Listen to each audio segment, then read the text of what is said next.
প্রত্যেকটা ছাত্রছাত্রীর জীবনের স্বপ্ন থাকে মাধ্যমিকে ভালো রেজাল্ট করার। দেখা যায় কিছু ছেলে মেয়ে ভালো রেজাল্ট করে, কিন্তু আবার দেখা যায় বেশিরভাগ ছেলে মেয়ে খুব একটা ভালো রেজাল্ট করতে পারে না। প্রিপারেশন ঠিকঠাক থাকলে দেখা যায় যে সায়েন্সের সাবজেক্টগুলোতে মোটামুটি ভালো নম্বর পেয়ে গেলেও আর্টসের সাবজেক্টগুলোতে খুব একটা ভালো নম্বর পাওয়া যায় না। একটা সময় ছিল যখন মাধ্যমিকে 50 বা 60% নম্বর পেলেই সেই নম্বরটাকে অনেক ভালো নম্বর মনে করা হতো, কিন্তু এখনকার দিনে দেখা যায় যে প্রায় 70% 80% নম্বর পেলেও সেই নম্বরের খুব একটা বেশি কদর নাই। অতএব চেষ্টা করতে হয় সবসময় 80%-এর উপরে বা 90%-এর উপরে বা 95%-এর উপরে সবসময় ম্যাক্সিমাম যত পাওয়া যেতে পারে সেই টার্গেটে এগোতে হয়। এই আর্টসের সাবজেক্টগুলোর মধ্যে আমি আলোচনা করব ইতিহাস নিয়ে। কিভাবে ইতিহাস প্রিপারেশন নিলে বা পরীক্ষা দিলে 100-তে 100 পাওয়া যায় বা হাইয়েস্ট নম্বরটা তুমি গেইন করতে পারবা। এর জন্য কিছু টিপস আছে। সঠিক পরিকল্পনা মাফিক পড়াশোনা এবং সঠিক পরিকল্পনা মাফিক পরীক্ষা দিলে অবশ্যই তোমার নম্বর ভালো আসবে, অবশ্যই তুমি 100-তে 100 পেয়ে যাবে। যে টিপস গুলো তোমাকে ফলো করতে হবে সেগুলো হলো, নাম্বার 1, তোমার কাছে যে ইতিহাস বইটা আছে সেই বইটা ভালো মতো তোমাকে স্টাডি করতে হবে। তোমার ইতিহাসের উপরে ধারণাটা ক্লিয়ার করতে হবে। রিডিং পড়ার পাশাপাশি তোমাকে অনুশীলনীগুলো সলভ করতে হবে। তোমার বইয়ের পাশাপাশি মার্কেটে আরো দেখবা কিছু বই আছে, সেই বইগুলো যদি সম্ভব হয় সেই বইগুলো তোমাকে একটু দেখে নিতে হবে। সোজা কথা, ইতিহাসের টোটাল কনসেপ্ট তোমাকে রাখতে হবে, ক্লিয়ার কনসেপ্ট রাখতে হবে। নাম্বার 2, আগের বছরের প্রশ্ন দেখে তোমাকে সঠিক সাজেশন তৈরি করতে হবে। নাম্বার 3, আগের বছরের যখনই তুমি প্রশ্নটা দেখবা তখনই তুমি তোমার প্রশ্নের ধরনটা বুঝতে পারবা। তোমাকে ক্লিয়ার কনসেপ্ট রাখতে হবে যে ইতিহাসে প্রশ্ন কেমন হয়, কত মার্কের, কতগুলো অপশন পাওয়া যায়, কতগুলো অ্যাটেন্ড করতে হয়, সেই ধারণাটা তোমাকে ক্লিয়ার রাখতে হবে। 4 নম্বর হচ্ছে ঘড়ি দেখে সময় নির্ধারণ করে নিতে হবে, অর্থাৎ কোন প্রশ্নের জন্য তুমি কত সময় বরাদ্দ করবে সেটা আগেই তোমাকে প্ল্যান করে নিতে হবে। উদাহরণ হিসেবে বলা যেতে পারে, ধরো তোমার মান 1-এর তোমাকে 20টা প্রশ্নের উত্তর লিখতে হবে, সেই ক্ষেত্রে তোমাকে আগেই প্ল্যান করে নিতে হবে যে মান 1-এর এক দাগের 20টা প্রশ্নের জন্য আমি 15 মিনিট ম্যাক্সিমাম সময় দিতে পারি। সেই 15 মিনিটের মধ্যে তোমাকে চেষ্টা করতে হবে উত্তরগুলো লিখে নেওয়ার। 2 দাগে যদি আমরা দেখি, টোটালে তোমাকে 16টা মান 1-এর প্রশ্ন করতে হয়, সেই 16টা প্রশ্নের জন্য তোমাকে একটা টার্গেট করে নিতে হবে যে চেষ্টা করতে হবে যে 10 মিনিট বা 12 মিনিটের মধ্যে এই 16টা প্রশ্নের উত্তর লিখে দিতে হবে। মান 4-এর 6টা প্রশ্নের উত্তর লিখতে হবে, সেই ক্ষেত্রেও তোমাকে চেষ্টা করতে হবে যে এক একটা প্রশ্নতে যতটা কম সময়ের মধ্যে টোটাল অ্যান্সারটা তুমি নামাতে পারো সেই প্ল্যানটা তোমাকে করে নিতে হবে। 8 মিনিট বা 10 মিনিট, সেই 10 মিনিটের মধ্যেই প্রত্যেকটা প্রশ্নের উত্তর তোমাকে নামাতে হবে। এইভাবে তোমাকে আগেই প্ল্যান রেডি করে নিতে হবে, অর্থাৎ কত নম্বরের জন্য কতক্ষণ তুমি সময় পরীক্ষায় ব্যয় করবে। 5 নম্বর পয়েন্ট হচ্ছে প্রশ্ন বুঝে উত্তর লিখতে হবে, অর্থাৎ যা চাওয়া হবে সেটাই তোমাকে লিখতে হবে। ধরে নাও মান 1-এ প্রশ্ন এসছে কে করেন, পূর্ণ বাক্যে শুধু নামটা লিখলেই হবে। প্রশ্ন আসতে পারে কে কবে করেন, সেই ক্ষেত্রে তোমাকে কে করেছিলেন সেই নামটা এবং কবে করেন সেই সালটা বা তারিখটা লিখলেই হবে। মান 2-এ ধরে নাও প্রশ্ন আসতে পারে যে সাঁওতাল বিদ্রোহের কারণ লেখো, তখন তোমাকে অবশ্যই সাঁওতাল বিদ্রোহের 2টি কারণ লিখতে হবে। প্রশ্ন আসতে পারে সাঁওতাল বিদ্রোহের গুরুত্ব লেখো, সেই ক্ষেত্রে তোমাকে গুরুত্ব হিসাবে 2টো পয়েন্ট লিখতে হবে।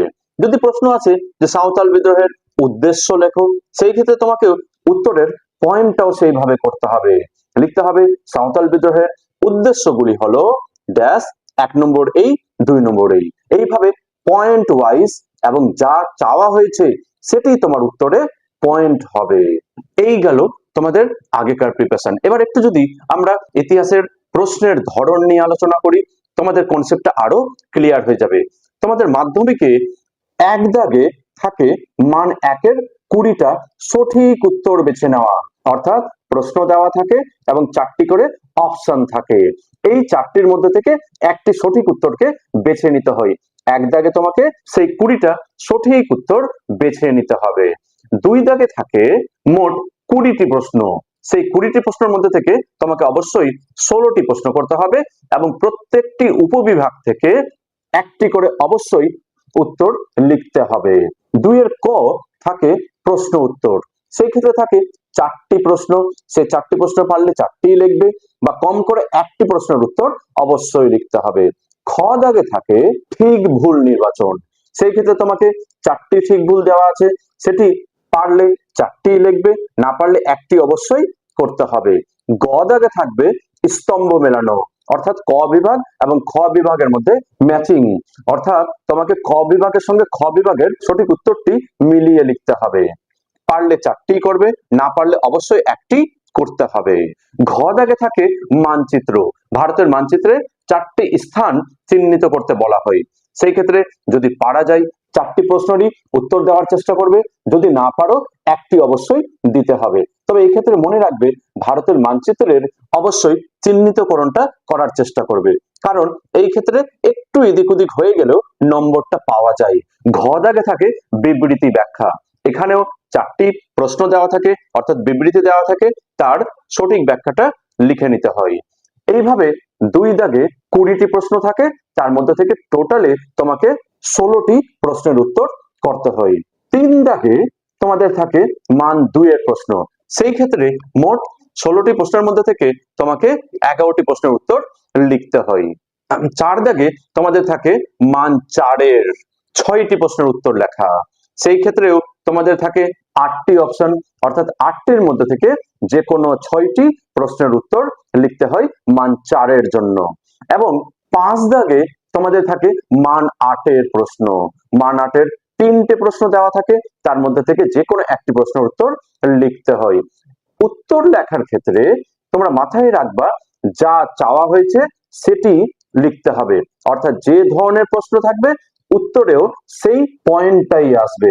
উদাহরণ হিসেবে বলা যেতে পারে যে মান 4 বা মান 8 এর যদি আমি প্রশ্নের উত্তর কিভাবে লিখবে সেটা যদি আলোচনা করি তোমাদের অনেকটাই সুবিধা হবে।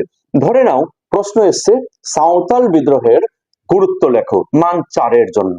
সেই ক্ষেত্রে অবশ্যই তোমাকে একটা ভূমিকা লিখতে হবে, তারপরে সাঁওতাল বিদ্রোহের গুরুত্ব 4টি গুরুত্ব পয়েন্ট করে লিখতে হবে, এবং তারপরে থাকবে মূল্যায়ন।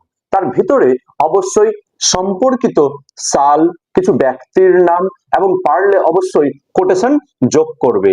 এইভাবে পয়েন্ট ওয়াইজ উত্তর থাকবে সাজানো গুছানো। এই গেল তোমাদের পরীক্ষার আগের প্রস্তুতি। এবার পরীক্ষা হলে কিভাবে তোমরা পরীক্ষা দেবে, প্রথমেই মাথা ঠান্ডা রাখবে। প্রশ্ন পাওয়ার পর তোমরা প্রথমে চিহ্নিত করে নিবে যে কোনগুলি তোমাদের কমন রয়েছে।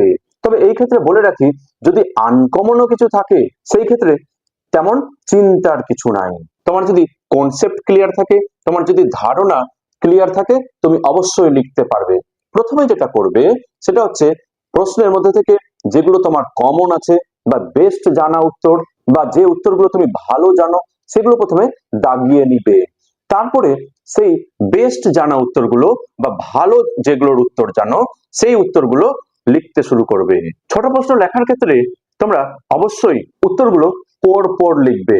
একের ক, একের খ, গ, ঘ, ও, এইভাবে পর পর এক দাগের পরপর 20টি প্রশ্নের উত্তর লেখার চেষ্টা করবে। জাস্ট উদাহরণ হিসেবে বলা যেতে পারে, ধরে নাও যে 18টি তুমি পেরেছো, 2টি বা 3টি পারোনি, সেই ক্ষেত্রে তুমি অল্প জায়গা ছেড়ে দিবে। সেই উত্তরটি যখন মনে আসবে বা লাস্টে লিখবে, সেই ক্ষেত্রে জায়গাটি ছেড়ে রাখবে। মান 2 এর যে উত্তরগুলো জানা আছে সেটা দাগ নম্বর দিয়ে পরপর লিখে দিবে। মান 4 এর যে উত্তরগুলো জানা আছে সেগুলো দাগ নম্বর দিয়ে পরপর পয়েন্ট ওয়াইজ সুন্দরভাবে সাজিয়ে গুছিয়ে লিখে দিবে। মান 8 এর উত্তরটিও ভালোভাবে লিখে দিবে। তারপরে দেখবে লাস্টে প্রশ্ন দেখতে গিয়ে লক্ষ্য করছো যে মান 2 এর 2টো বা একটা প্রশ্নের উত্তর লেখা বাকি রয়েছে। অবশ্যই সেই উত্তরটা আর ভিতরে লেখার দরকার নাই, বাইরে। এবার দাগ নম্বর দিয়ে উত্তরটা লিখে দিবে। মান 4 এর একটি প্রশ্নের উত্তর ছুটে গেছে, সেটি আবার এক্সট্রা লুজ যদি দরকার পড়ে এক্সট্রা লুজ শিট নিয়ে উত্তরগুলো লিখে নেবে। অর্থাৎ কোনো প্রশ্ন যদি ছুটে যায় সেটা দাগ নম্বর দিয়ে পরবর্তীতে লিখলেও হবে। 3 নম্বর টিপস হচ্ছে পরীক্ষায় মান 1-এর যখন তুমি প্রশ্ন লিখবে, 1 দাগে তোমাদের 20টিতে 20টিই করতে হচ্ছে, কিন্তু 2 দাগে দেখবে যে 20টির মধ্যে থেকে তোমাকে 16টি করতে হচ্ছে। সেই ক্ষেত্রে চেষ্টা করবে 1টি বা 2টি যদি বেশি পারো সেই উত্তরটা বেশি লিখে দিবে, অর্থাৎ 16টির জায়গায় যদি সম্ভব হয় 17টি বা 18টি লিখে দিবে। এতে সুবিধা হবে কি, যে উত্তরটি তোমার ভুল হবে সেই উত্তরটি তোমার বাদ পড়ে যাবে এবং যে সঠিক উত্তরটি হয়েছে সেই সঠিক উত্তরগুলির মধ্যে 16টি বেছে নেওয়া হবে, যেটি ভুল হয়েছে সেটি বাদ হয়ে যাবে। অতএব এক্সট্রা উত্তর করার চেষ্টা করবে। নেক্সট হচ্ছে মান 2, মান 4 এবং 8। এই উত্তরগুলো লেখার ক্ষেত্রে অবশ্যই তোমরা ঘড়ির ব্যবহার করবে। অবশ্যই সময় ধরে, যে সময়টা তুমি পূর্বেই নির্ধারণ করেছো সেইভাবে সময় ধরে উত্তরগুলো লেখার চেষ্টা করবে, যাতে করে লাস্টে অবশ্যই তোমার কাছে 10 মিনিট সময় বেঁচে যায়। সেই ক্যালকুলেশনটা তোমার কিন্তু আগেই করে নিতে হবে। তারপরেও দেখা যেতে পারে কিছু প্রশ্ন বুঝতে অসুবিধা হচ্ছে। যদি কোনো প্রশ্ন বুঝতে অসুবিধা হয় অবশ্যই সেই রুমের যিনি ইনভিজিলেটর থাকবেন বা স্যার থাকবেন সেই স্যারের হেল্প নেবে। স্যার অবশ্যই সেই প্রশ্নটা তোমাকে বুঝিয়ে দেবেন। লাস্ট 10 মিনিট, সেই 10 মিনিটে কি করবে, সেই লাস্ট 10 মিনিটটা অবশ্যই প্রত্যেকটা পরীক্ষায় রাখার চেষ্টা করবে। সেই 10 মিনিটের কাজ হবে সমস্ত উত্তর ঠিকঠাক লিখেছো কিনা সেটা দেখে নেওয়া। 2 নম্বর হচ্ছে দাগ নম্বরগুলো ঠিকঠাক দিয়েছো কিনা সেই দাগ নম্বরগুলো চেক করে নেওয়া। 3 নম্বর ইম্পর্টেন্ট কথাগুলো, কোনো ব্যক্তির নাম বা কোটেশন বা গুরুত্বপূর্ণ যদি কোনো ইনফরমেশন থাকে সেই ইনফরমেশন গুলো অন্য কালির কলম দিয়ে, অর্থাৎ তুমি যদি নীল পেন দিয়ে লিখে থাকো কালো কালি দিয়ে সেটা আন্ডারলাইন করে দিবে। অর্থাৎ এক কথায় বলতে গেলে তোমার খাতা হবে পরিষ্কার পরিচ্ছন্ন এবং সাজানো গুছানো, যাতে করে ইনভিজিলেটরের খাতা দেখতে কোনো সমস্যা না হয়। এবং প্রথম দিকের উত্তরগুলো যদি ভালো হয়, লেখার মান যদি ভালো হয়, উত্তরের মান যদি ভালো হয়, এক্সামিনারের মনে একটা ভালো ইমপ্রেশন আসে। তখনই প্রথম থেকে যখনই ভালো নম্বর দেওয়া শুরু হয়, পরে করেও দেখা যায় নম্বরটা ভালোই আসে। এইভাবে তুমি যদি সঠিক পরিকল্পনা মাফিক প্রিপারেশন নাও এবং সঠিক পরিকল্পনা মাফিক সময় ধরে পয়েন্ট ওয়াইজ সাজানো গুছানো পদ্ধতিতে যদি উত্তর লিখে আসো, অবশ্যই তোমার পরীক্ষায় রেজাল্ট ভালো হবে। অবশ্যই তুমি 90 এর মধ্যে 90 পেয়ে যাবে, অর্থাৎ 100-তে 100। All the best for your exam.